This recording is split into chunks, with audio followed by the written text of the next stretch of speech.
një lajm i rëndësishëm nga biografia e Muhamedit sallallahu alaihi wasallam që e përmend një nga dietarët e famshëm Ibn Qayyim al-Jauziyja rahimahullahu, i cili thotë kur flet për mënyrën se si folte pejgamberi alayhi salatu wasallam, me fol, pse flet, pse thu këtë fjalë, mbi çfarë baze folte pejgamberi alayhi salatu wasallam. Thotë fjalët e tij ishin të numëruara, s'ka fol shumë, dhe folte atëherë kur kishte shpërblim, ndërsa nëse heshtja sjellte shpërblimin, atëra ai heshte nuk fliste. Do të thotë, ka fol kur ka pas shpërblim tek Allahu, kur ka hajër, ndërsa nuk ka fol kur heshtja ishte më mirë se me fol. Nga se kështu na ka mësuar pejgamberi sallallahu alaihi wasallam duke thënë: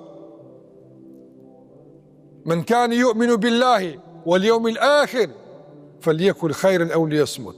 Ai që beson Allahun dhe ditën e gjykimit, le të flet mirë ose le të hesht.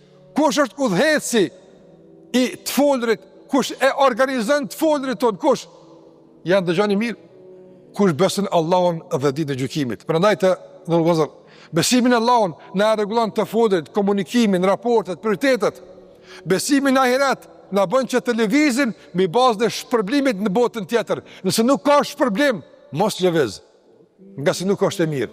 E në veç adini se ka dënim, atëherë maj që mos lëviz, nga se nuk ja vlen me lodh vetën për diçka që nesër ka dënim tek Allahu xhallahu ala. Asnjë kënaqësi e dunjas nuk është absolutisht e arsyetuar nëse pastaj ka dënim e hedhnim te Allahu xhallahu ala. Prandaj, të janë kuptime rëndësi që i rënjohet në zemrën tonë, zëlshmëria, aktiviteti që ne e tregojmë në 10 net e fundit.